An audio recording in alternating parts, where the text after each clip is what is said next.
Thanks for the opportunity to speak to you this afternoon. This, as Peter implied, is actually sort of a synthesis of work that I've done over quite a number of years, and I'd like to acknowledge the many colleagues over that time in different projects and different organizations that have actually contributed. They're too numerous to mention by name, and the actual material I'm talking about today is actually in this paper here. What I'm going to do is, first of all, identify a problem, propose a solution, and describe the advantages of that solution. One of the things that might happen is that you think, oh, this is actually so self-evident, so simple, that perhaps we didn't even need to sit through the seminar. And in some ways, I think you'll be correct. But what I hope to convince you of is that even a relatively simple approach can actually be quite useful. And one of the things in the invitation that was suggested for the seminar was that if we have time, and I'm certainly not planning to take it up by talking, that we could explore some particular instances of needs to report or evaluate that you're faced with, and we give it a spin to see how it might apply in your particular case. So you might keep that in mind as we're talking. So first of all, the problem. And the problem is not sustainable development, but this is just basically setting the scene. I guess a whole concept that became very popular in the 1990s. I've put up two definitions there. One is the well-known from the Brundtland report, essentially, development that meets the needs of the present without compromising the ability of future generations to meet their own needs. And I've also added the Australian version, the National Strategy for Ecologically Sustainable Development. I think the main point here is that in general philosophy and approach, they're basically saying the same thing. Different versions have different emphases. But it seems to have been generally agreed that sustainable development is a great idea, generally something we should be aiming for. Being sustainable or sustainability has a ring of something desirable. But what we've got when the question is raised, is it sustainable, is a whole multitude of approaches, answers, way of approaching it. I've just done a pretty well a haphazard collection here of things that are out there, but it's only a very small selection. They're in the compendium of sustainable development or indicator initiatives. There's many hundreds of examples, and I'm not sure that compendium is it's certainly not comprehensive and certainly not up to date. So if somebody or something is faced with the question of reporting on their performance, it's not exactly clear where to start, or among the various choices are some better or worse or more applicable than others. So here's a suggested solution, which starts with some theory, and I'm not really going to talk about theory, I'm just going to mention the fact that this book in 2006 by Hamilton and Atkinson actually pulled together a lot of work accumulated up till that time and made a fairly, what I think is a pretty important statement. Basically said that development is sustained, and of course this is the economics theory basically. Development is sustained along a development path if welfare does not decrease at any point along the path. That's, then the key point that future welfare is closely linked to current assets.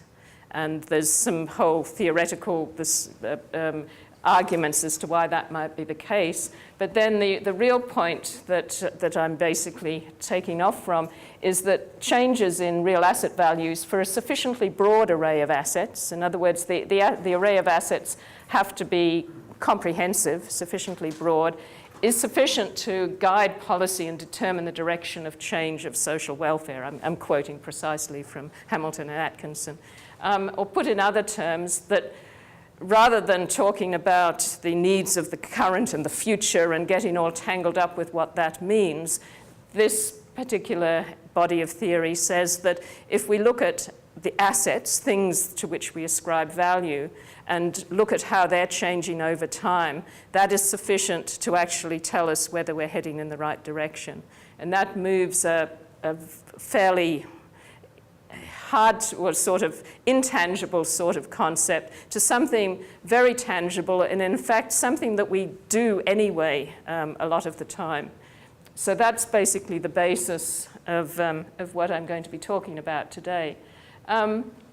Assets are meant to be, or need to be, considered in the broadest possible range. So we're talking about, if you take a capital sort of approach, human capital, social capital, produced capital, natural capital. For the arguments I'm making, how you actually divide assets up or describe them doesn't really matter, but the capitals is something that's been quite widely used now, and since Hamilton and Atkinson, there's been increasing examples. For example, the ABS does some reports now on Australia's human capital, social capital, and to a limited extent, natural capital. Financial capital can be added to that list. Depending on the context, one can argue that it's a useful capital in its own right, or it's really just a transitory form that is just temporarily representing other types of capital. And I'm borrowed here a diagram from the Bureau of Meteorology with kind acknowledgement to Richard Mount on some of the work that they're doing in terms of developing environmental information systems and environmental accounting. But basically the view of the universe, if you like, of a series of systems, each one nestled in the other. So we've got the physical and the Earth system and the living system, which between them basically represent natural capital. Sorry, the system is bigger than the asset, of course, but the assets sit within that system. We've got the human cultural system with the human and culture and social capital, and then the economic system, which again is a subset of that. And I'm borrowing the Bureau of Met's colors as we go along. Just, I guess, a quick review. I imagine that this is pretty familiar to most of you, but human capital is basically the values embodied in individuals, such as their health and education, the things that actually make them useful parts of our society. Social capital refers to the various interactions, networks, formal and informal institutions, so it's the interactions among individuals. Produced capital are the physical things that are buildings, infrastructure, roads, and so forth that are basically produced by human activity. And natural capital is referring to the natural world, basically the physical, the minerals, the soil, the biota, etc. As I said, the actual how you describe how you split up the assets is not critical to this argument, but it's a way that's being used quite frequently. Now, the argument about using assets as determining whether we're actually moving in a sustainable development type of direction applies globally. So that's basically a statement for the globe as a whole. Whereas most of us are working at a smaller scale. So the well-known phrase, think globally, act locally. So in fact, most of those reporting types of schemes that I showed on an earlier slide are actually referring to some subset of the entire universe, if you like. So what does that mean for actually reporting on progress towards sustainable development? When acting locally, you actually change the question. Rather than, is it sustainable, the appropriate question is, how does a player contribute to sustainable development? So individual entities don't achieve sustainability. They contribute positively and negatively to the overall achievement of sustainable development. Now, quite obviously, different players, and by player here I'm meaning anything from an individual to a nation, with corporations and businesses and industries in between. Different players have different mixes of assets. So if they're part of this grand scheme to maintain or improve the quality of the value of our assets, then knowing what mix they're actually responsible for is a key aspect. And a player's overall contributions to sustainable development are made up of two major groups, basically. Changes in the value of their own assets. And I've noticed there that here we're talking about value from society's perspective, not necessarily theirs alone. So changes in the value of their own assets and the impacts of that player on the assets of others. And this is really the key from going from, okay, if tracking how our assets are going is sufficient to tell us whether we're on track in terms of sustainable development. Once you go to less than the global scale, you've then got this partition for different players and their contributions. And I'll give a few examples to make that a little bit more clear. I'll start with a household. I usually start with the nation, and then I realized that it would be a nice change to start at the sort of at another end of the spectrum. Say a household. I didn't go quite to an individual. On the left there, we've got a column, the assets that actually belong, their own assets for the household. And I need to emphasize first that when I say their own assets, it doesn't necessarily imply a legal ownership. It may, but in other cases, it's basically that entity, that player has responsibility for the condition looking after that asset. So it may be a legal ownership. It may be an ownership that's either been assumed or taken up in various ways. And that, again, we'll explain a bit more of that later. But with a household, in terms of human capital, these are summaries, not totally comprehensive. Obviously, we could go on with longer lists. But the key elements of human capital within a household include the health and the education level, the level of training skills of the household members. The social capital involves the relationships and networks within and between the community. Produced capital, the obvious things, maybe a home, car, other goods, the actual produced capital that they own. And the natural capital, which obviously not all households have natural capital, but many do have some sort of land, maybe a house block, a garden plot, a rural property, for example. So there's some concept of, even at the individual level, certainly the household level, of having natural capital, sometimes extremely significant natural capital, that's under their management responsibility. Then examples of the impact of the household on assets belonging to others. In the human capital arena, for example, members of the household may actually provide services, health and education services, etc. They can contribute to the wider community in a whole lot of ways. I won't go into details. They actually use infrastructure, roads, and other things. And in terms of natural capital, there's the usual water, energy, and materials use, greenhouse gas emissions, etc. Now, I'll just flick through several other examples and just sort of highlight differences rather than go through them all one by one, because I'm sure you've got the general idea by now. If we move to a horticultural industry, so this is an industry, not a particular farm or whatever, but a group here. Among the assets owned by the industry that would belong to that are under the responsibility of the industry are their workforce, and they're obviously interested in their level of training, also their age and health and so forth. Similarly, in social capital, there are various formal and informal networks. Produced capital, plant and machinery, for example. Land is likely to be a significant part of their assets. Genetic material, plant material, for example, is also an asset of a natural capital that belonging to the horticulture industry. In terms of impacts on others, there's a whole range of things on human and social capital, but I'll emphasize they actually produce horticultural products, and I'm including products, even though they're relatively temporary, and some economists will not like that being called produced capital per se, but under other definitions, I think it fits quite well in terms of output from various production processes. In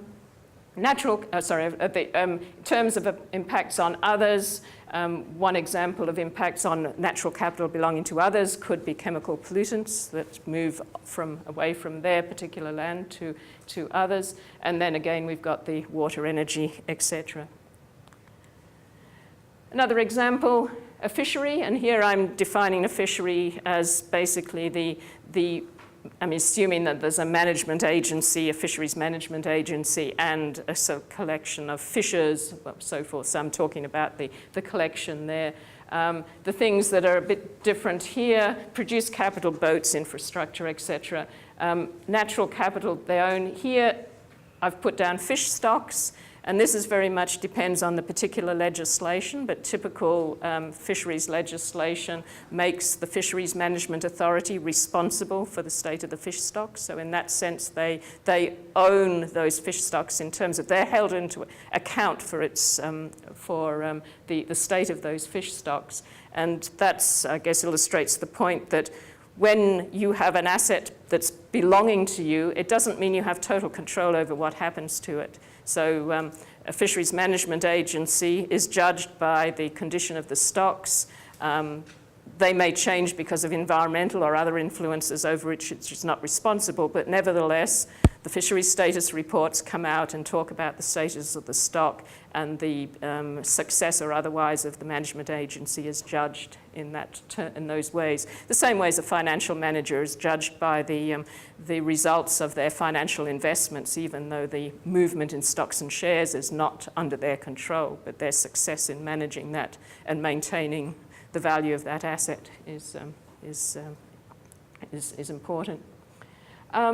Okay, here, again, it depends on the legislative arrangement. Some fisheries management agencies actually have responsibility for aquatic ecosystems, but most don't. So the impact on aquatic ecosystems is actually an impact on assets belonging to someone else in the sense of the I've defined belonging. And a final example in this series, I've chosen an island nation just to simplify the water aspects. But here we've got, and this is of course where a lot of reporting is done at the national level. Human and social capital are basically for the whole community, and there's a lot of standard reporting at that level. The produced capital is the overall infrastructure, etc. The natural capital includes the land within the geographical area of that nation. And I'm using land, I should have mentioned it earlier, to include, it's the surface on which the associated soil, vegetation, and biota all reside. And so, in fact, that's a convenient way of defining that asset. The associated soil, vegetation, and biota don't really have the same meaning once you take them away and put them somewhere else. So it's basically the whole ecosystem we're talking about here. But anyway, we've got land, and then in addition, at a national level, we've got subsoil resources, minerals, etc., and water resources that are considered the assets of the nation. Impacts on others' assets have changed a little bit in terms of human capital. We've got things like foreign aid, and our social capital includes relationships, international and institutional arrangements, free trade agreements, etc., etc. The impact in terms of produced goods, import and export. In terms of natural capital, impacts on others is somewhat less because we've already got a lot of the assets within the nation itself, but there are things like harvesting from international waters, greenhouse gas emissions and emissions to oceans, which are all going to when I say others assets, it includes things where they're shared assets as well. Okay, with that bit of background, we've proposed a 5-step procedure for actually coming up with a way of measuring contributions to sustainable development.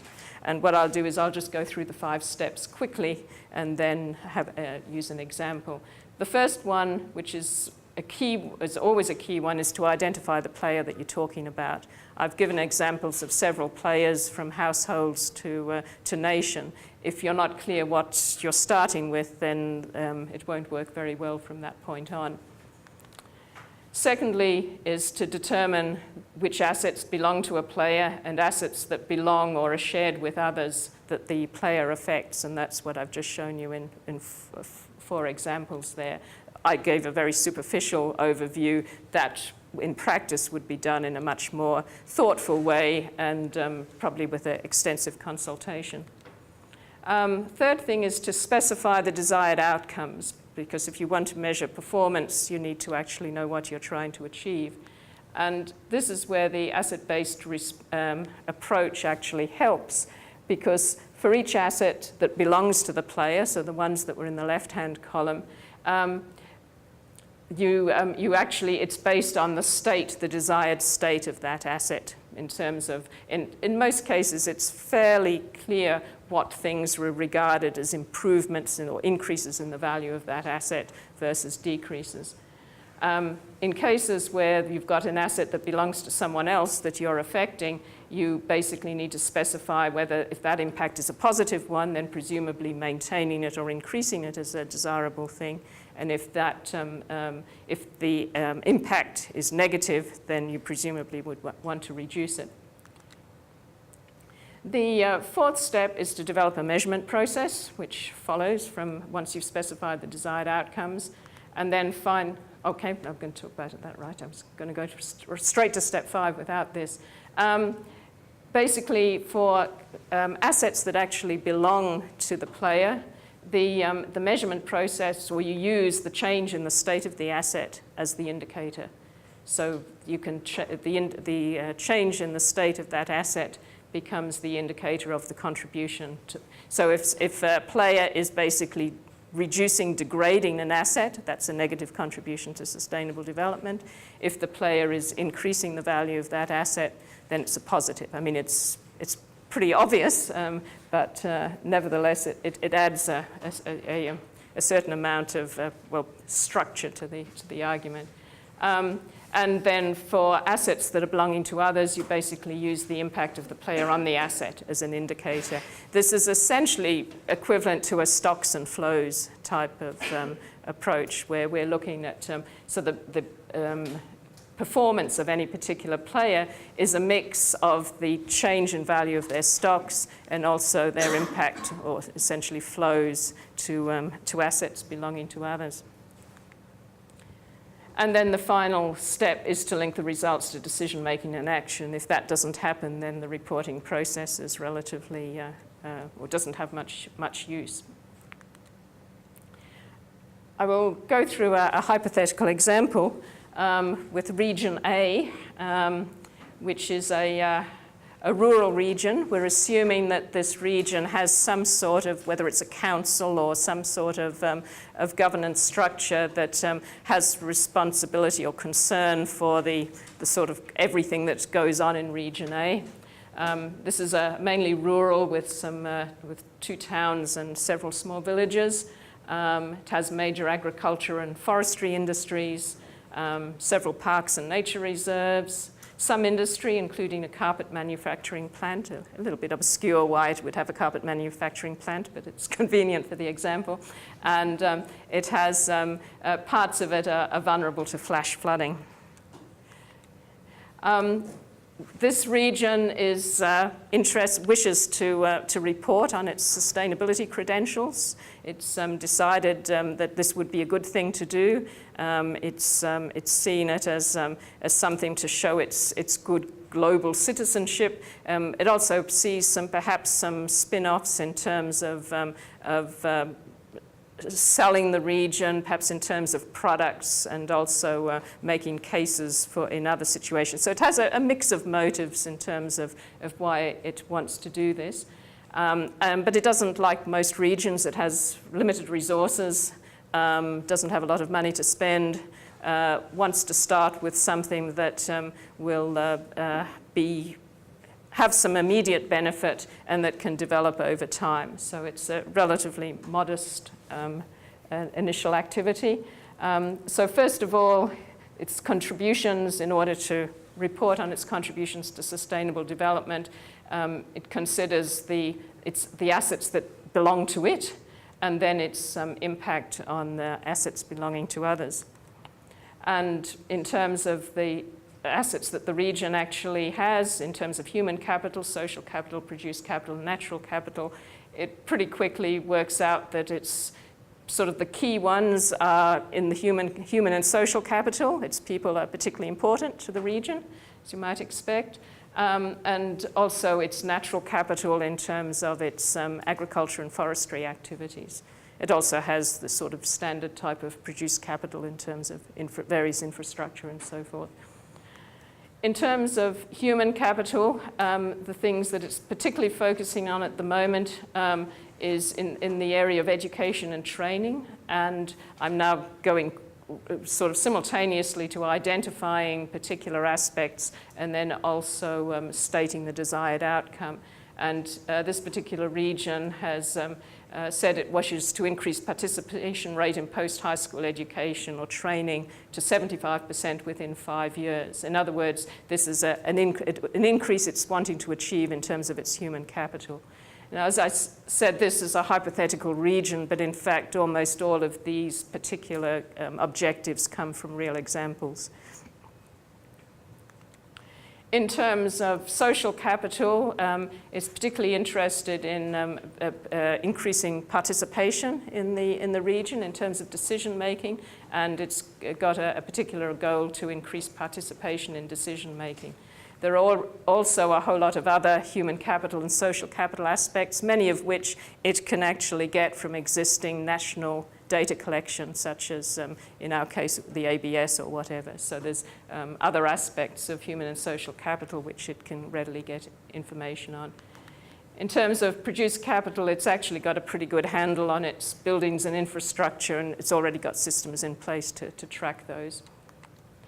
In terms of natural capital, basically its main natural capital is in the form of its land, and it's decided to use an ecosystem services approach to actually track the value of its land. And here it's using one that we've actually used in various applications in terms of so each basically piece of land has a multivariate value. So a given piece of land has a production value, a conservation value, a regulating value, and a cultural value. It's not a matter of either or. So for example, some land under agricultural production would probably, we would expect it to have relatively high production values, may have some, but perhaps lesser conservation values compared to, say, a national park, which would have low production value, high conservation value, and various mixes of the regulating value and cultural value. It's, I guess, important to point out that each of these are in terms of capacity. So this is future value, capacity to produce food and fiber, for example, capacity to provide biodiversity conservation services. So in general, production value, for example, is not measured by what's actually being grown and sold. It's what's left to produce in the future. So it's in this case, Region A is actually tracking soil fertility and other aspects in terms of the production value. In conservation value, they're using information on native vegetation as an initial surrogate for biodiversity. Then doing that for the dry parts of the land. For the wet parts of the land, they're using some of the measures that are used, for example, in the Sustainable Rivers Audit in terms of invertebrate biodiversity.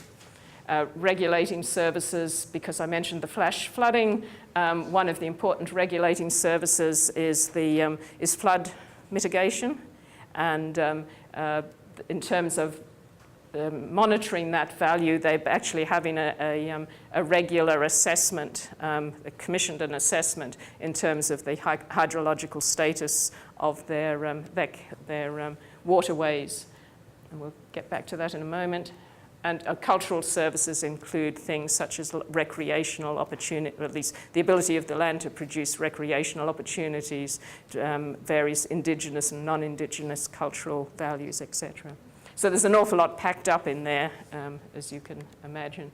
And basically, that's a quick summary of the changes, or at least the assets belonging to the region and the various things that they want to monitor in terms of changes in those values.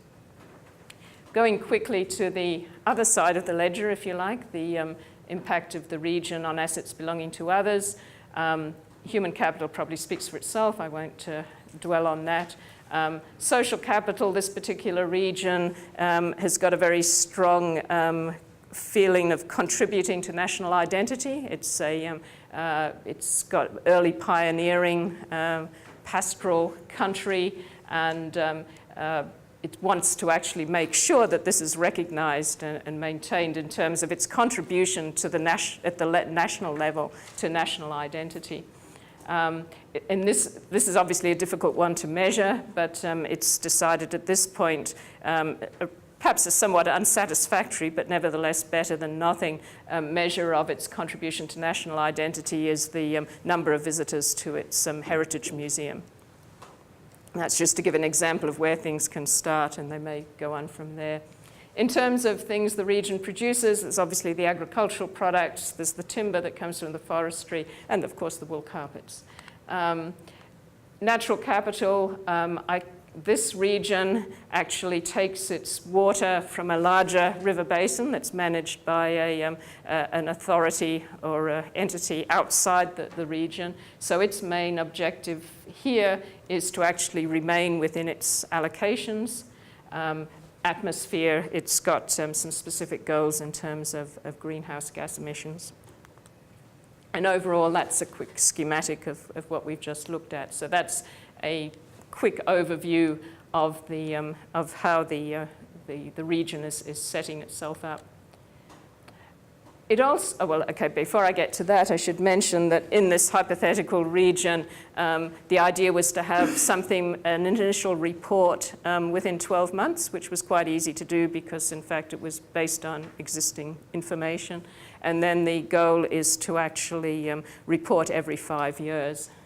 And in the actual first 5-year reporting, the results were actually pretty positive in terms of the achieving the goals for social and human capital.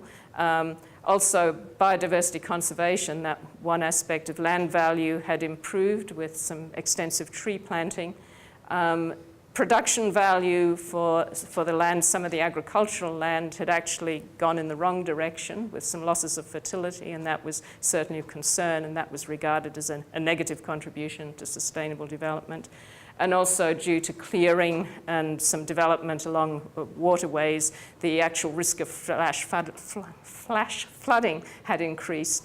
And that, again, was a negative, which the region took immediate efforts to look for remediation methods.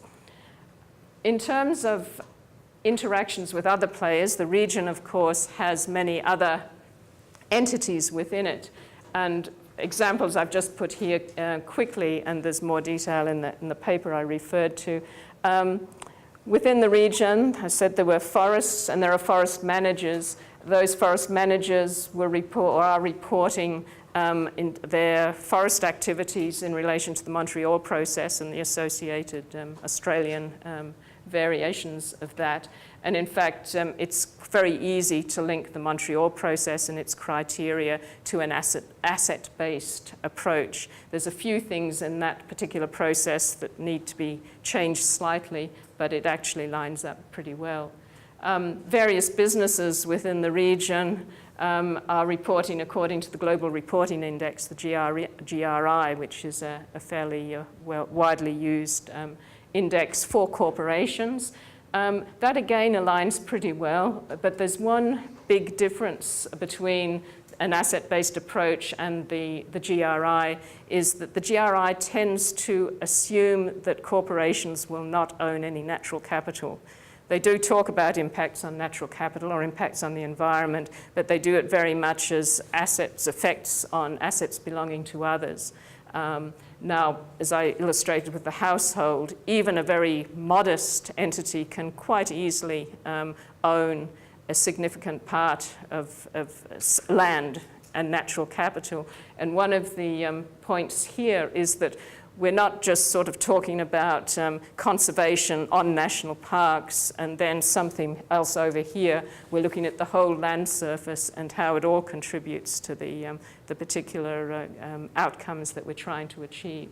So the Global Reporting Index could actually be improved in the sense of recognizing that entities, and particularly, of course, if it's a rural, a farming business or whatever, can have, or a water management authority or whatever, can have responsibility for quite large amounts of natural capital rather than it just being a player outside the environment, which is how the GRI thinks about it. I think because it's starting from the corporation, that the corporation exists and the environment's outside of it, rather than many corporations can actually be responsible for sizable chunks of it.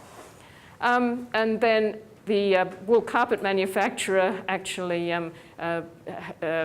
gets a good environmental choice label, or uses the criteria to get a good environmental choice label for wool carpets, which is a product labeling scheme. Don't have time to go into detail here, but there's some aspects of that fit in very neatly, and then there are some glaring gaps in terms of is that carpet, what role is that carpet manufacturer playing?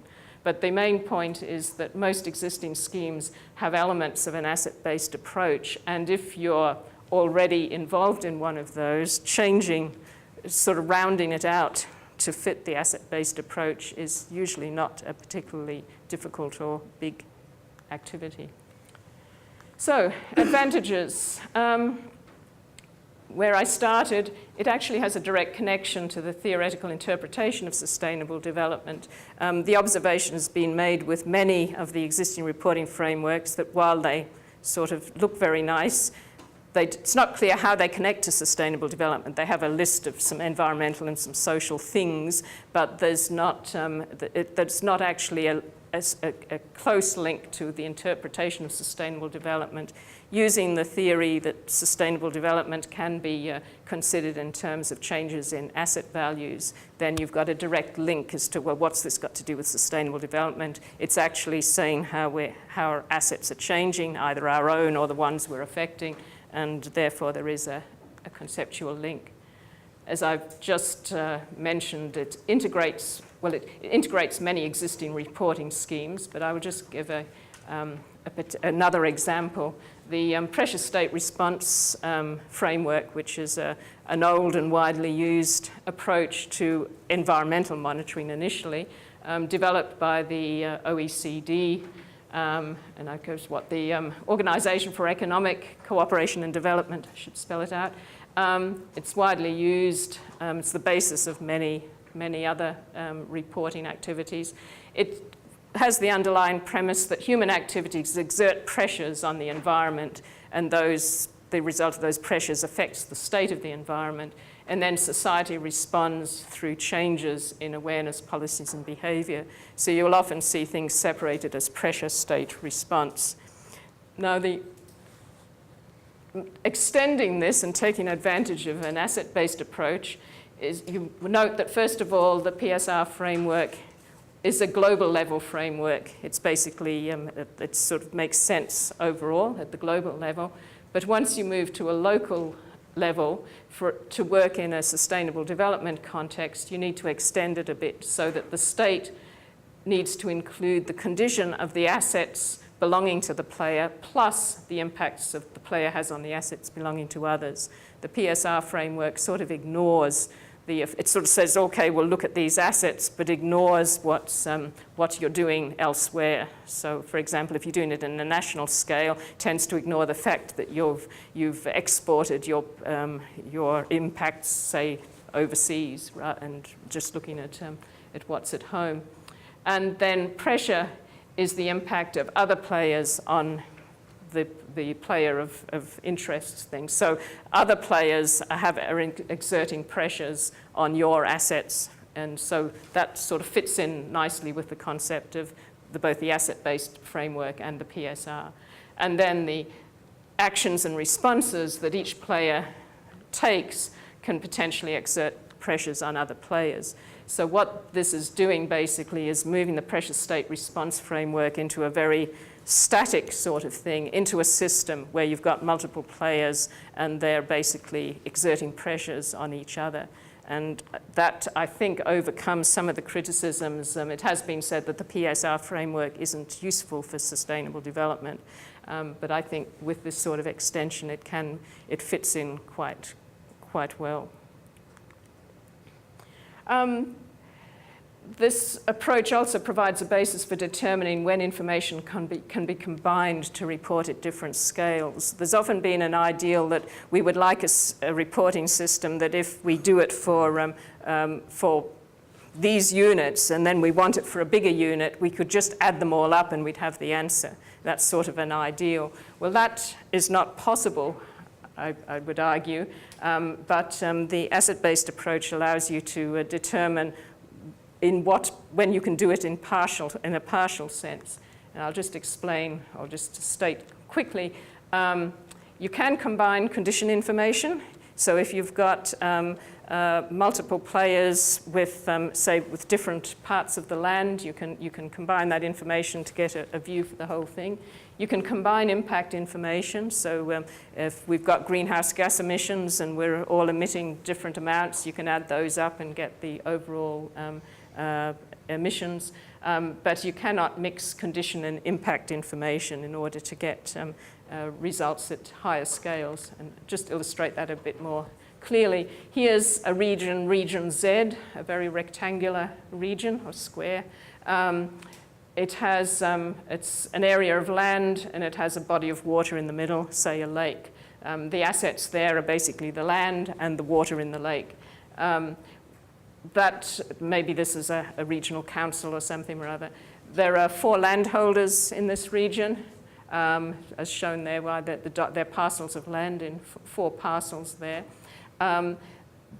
For each of their parcels of land, they can report on the values of their land and how it's changing over time in terms of production value, etc.